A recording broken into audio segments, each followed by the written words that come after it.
চাঁপাইনবাবগঞ্জের গোমস্তাপুর উপজেলা স্বাস্থ্য কমপ্লেক্সে দায়িত্বে থাকা নার্সদের অবহেলায় ১৬ মাস বয়সী আয়ান নামে এক শিশুর মৃত্যু হয়েছে বলে অভিযোগ উঠেছে।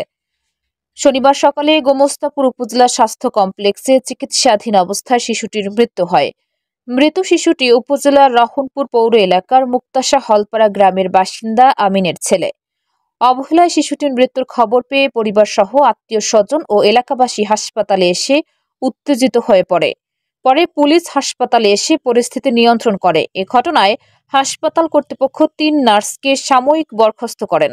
তারা হলেন স্বাস্থ্য কমপ্লেক্সের দায়িত্বে থাকা নার্স আম্বিয়া খাতুন, মজিদা খাতুন ও আমেনা খাতুন।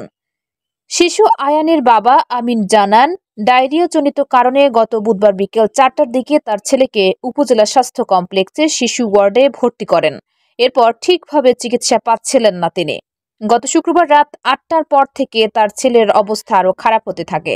ওই সময় দায়িত্বে থাকা নার্সদের বারবার জানানো হলেও তারা কোনো কর্ণপাত করেননি এবং সেবা থেকে বঞ্চিত করে।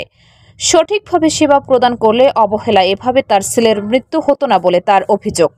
গোমস্তাপুর থানার অফিসার ইনচার্জ খায়রুল বাশার বলেন, অভিযোগ পেয়েছি, তদন্ত সাপেক্ষে পরবর্তী প্রয়োজনীয় আইনগত ব্যবস্থা গ্রহণ করা হবে।